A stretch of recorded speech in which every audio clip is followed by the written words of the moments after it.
Welcome everybody, welcome to my channel টুসুস English coaching. সবাইকে বলো প্রথম থেকে ক্লাসটি মনোযোগ সহকারে করতে। আর আজকে যারা চ্যানেলে প্রথম রয়েছো এবং এখন অবধি চ্যানেলটিকে যারা সাবস্ক্রাইব করনি তারা অবশ্যই চ্যানেলটিকে সাবস্ক্রাইব করে প্রতিনিয়ত এই ধরনের ইম্পর্টেন্ট এবং ইন্টারেস্টিং ক্লাস করতে থাকো।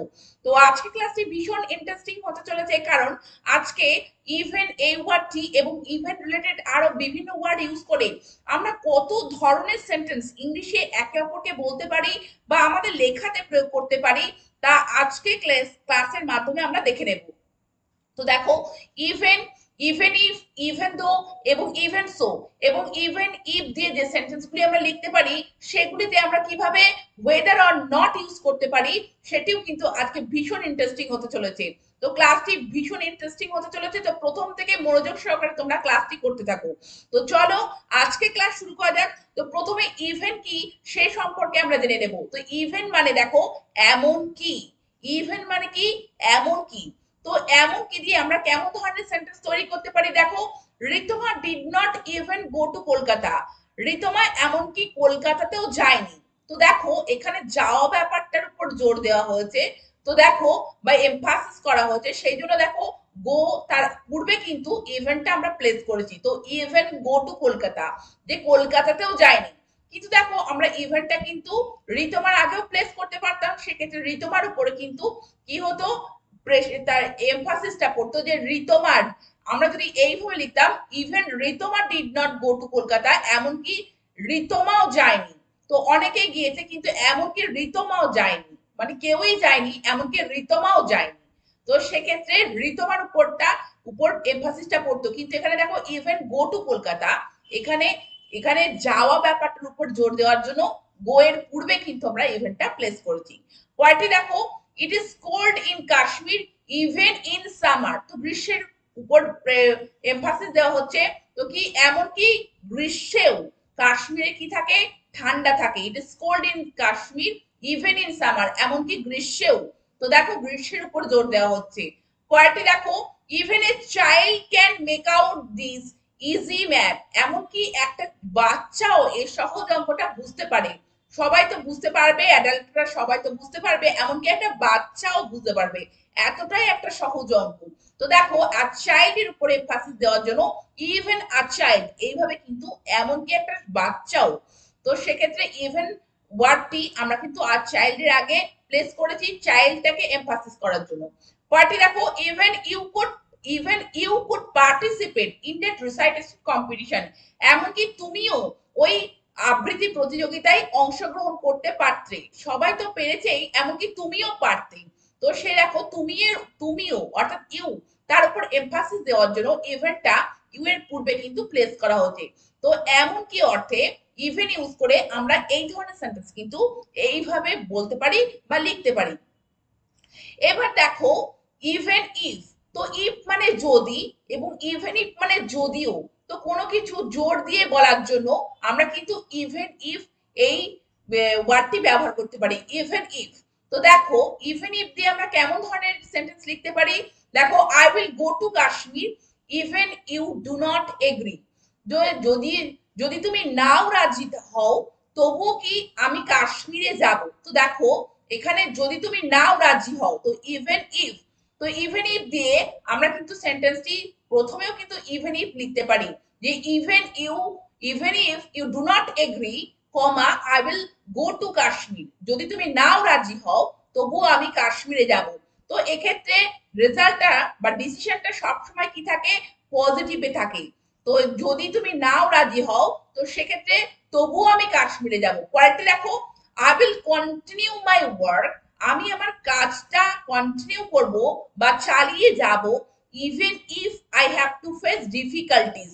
যে আমাকে প্রতিকূলতার সম্মুখীন হতে হলেও আমি কিন্তু, যদিও আমাকে প্রতিকূলতার সম্মুখীন হতেও হয়, তবুও কি I will continue my work, আমি আমার কাজটা কিন্তু চালিয়ে যাব। তো দেখো এখানে ইভেন ইফটা আমরা প্রথমে বসাতে পারি যে even if I have to face difficulties, সেক্ষেত্রে আমাদের একটা কমা দিতে হবে। তবুও কি I will continue my work, আমি আমার কাজটা চালিয়ে যাব।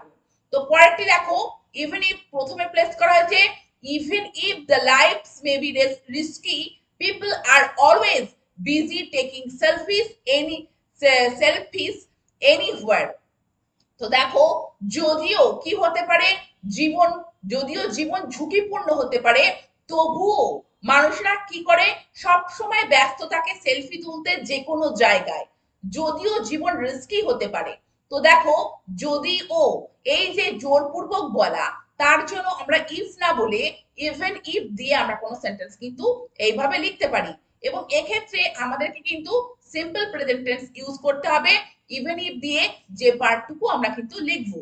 তো দেখো, even if the life's may be risky, people are always busy taking selfies anywhere.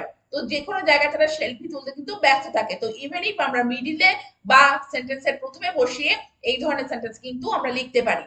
এবার দেখো, ইভেন দো।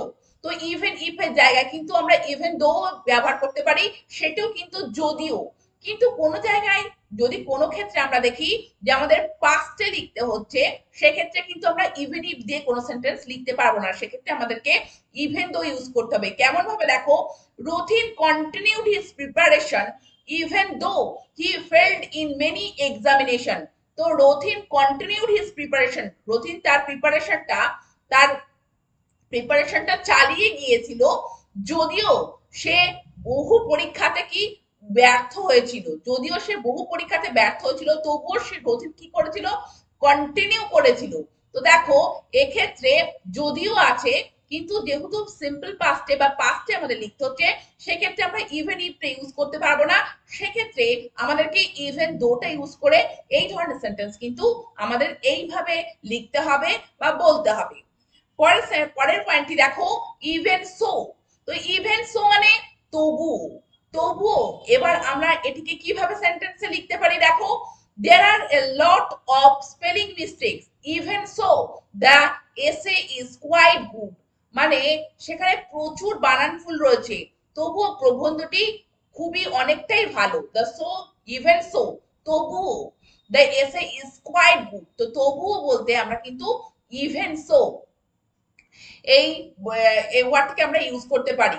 পরেরটি দেখো, they enter the deep forest even so they did not see any tiger. তারা গভীর জঙ্গলের মধ্যে বা গভীর অরণ্যের মধ্যে তারা প্রবেশ করছিল, তবুও তারা কিন্তু কোনো বাঘ দেখেনি, তবুও তারা কোনো বাঘ দেখেনি। তো দেখো, তবুও বলতে আমরা কি ব্যবহার করতে পারি, ইভেন সো। তারপরে দেখো, Ratul told Rita everything clearly even so she did not believe him। দেখো, রাতুল রিতাকে সবকিছু পরিষ্কার করে বলেছিল, তবুও she did not believe him, তবুও সে তাকে বিশ্বাস করেছিল না। তো দেখো, তবুওর ক্ষেত্রে আমরা কি ব্যবহার করতে পারি, ইভেন সো। পরেরটা দেখো, রামু ওয়ার্কড হার্ড, রামু কঠোর ভাবে খেটেছিল, even so he failed the exam, তবুও সে পরীক্ষায় ব্যর্থ হয়েছিল। দেখো, তবুও অর্থে আমরা কি ব্যবহার করতে পারি, আমরা ইভেন সো ইউজ করে এই ধরনের সেন্টেন্স কিন্তু আমরা বলতে পারি। এবার দেখো, ওয়েদার অর নট। তো ওয়েদার অর নট, হোক বা না হোক, তো এই ওয়ার্ডটি আমরা কোথায় ব্যবহার করতে পারি, আমরা ইভেন ইফ দিয়ে যে সেন্টেন্সগুলি লিখি, সেই সেন্টেন্সগুলিতে আমরা কিন্তু ওয়েদার অর নট ইউজ করেও এই ধরনের সেন্টেন্স লিখতে পারি, সেক্ষেত্রে কিন্তু মিনিংটা একই রকম থাকে। তো দেখো, I will go to Kashmir whether you agree or not. তো ইভেন ইফ দিয়ে তোমরা দেখেছিলে যে I will go to Kashmir even if you do not agree. তো দেখো, এক্ষেত্রে কিন্তু মিনিংটা একই রকম থাকছে, কিন্তু এখানে আমরা কি ইউজ করছি, ওয়েদার আর নট। তো কেমন হবে দেখো, I will go to Kashmir, আমি কাশ্মীরে যাবই, whether you agree or not, তুমি রাজি হও বা না হও, তো কোনো কিছু হোক বা না হোক, তো তুমি হও বা না হও, আমি কিন্তু কাশ্মীরে যাব। তো সেক্ষেত্রে কিন্তু এখানে ওয়েদার এবং নট ইউজ করে এই ধরনের সেন্টেন্স কিন্তু আমরা একই রকম ইভেন ইফ না ইউজ করে ওয়েদার আর নট ইউজ করে কিন্তু বলতে পারি ঠিক এইভাবে। পরেরটি দেখো, I will continue my work weather I face difficulties or not. I will continue my work, আমি আমার কাজটা কি করব, চালিয়ে যাব, weather I face difficulties or not, যে আমি প্রতিকূলতার সম্মুখীন হই বা না হই, আমি কিন্তু কি চালিয়ে যাব, আমার কাজটা কিন্তু চালিয়ে যাব। তারপরে দেখো, Rathin will continue his preparation, Rathin তার প্রিপারেশনটা চালিয়ে যাবে, whether he gets success or not, সে সাফল্য পাক বা না পাক, সে কিন্তু কাজটা কি করবে, তার প্রিপারেশনটা কিন্তু চালিয়ে যাবে। তো দেখো এক্ষেত্রে কিন্তু আমরা ওয়েদার অর নটটা প্রথমেও লিখতে পারি যে whether Rathin gets success or not he will continue his preparation, এভাবেও কিন্তু আমরা কোনো সেন্টেন্স লিখতে পারি। তো ওয়েদার আর নট, কোনো কিছু হোক বা না হোক, কেউ করুক বা না করুক, এইরকম অর্থে আমরা ইভেন ইফ না করে, ইউজ না করে, আমরা কিন্তু ওয়েদার আর নট ইউজ করে একই রকম সেন্টেন্স কিন্তু একই রকম এইরকম ভাবে আমরা লিখতে পারি বা একে অপরকে বলতে পারি। তো তোমরা দেখলে যে ইভেন এবং ইভেন রিলেটেড বিভিন্ন ওয়ার্ড ইউজ করে আমরা কত ধরনের সেন্টেন্স আমরা ইংলিশে একে অপরকে বলতে পারি বা আমাদের লেখাতে প্রয়োগ করতে পারি। তো এই ধরনের ওয়ার্ডগুলি ব্যবহার করে তোমরা অবশ্যই একে অপরকে বিভিন্ন ধরনের সেন্টেন্স বলতে থাকো, আর চ্যানেলটিকে সাবস্ক্রাইব রেখে প্রতিনিয়ত এই ধরনের ইন্টারেস্টিং ক্লাস করতে থাকো। Thank you very much, thank you for watching this video.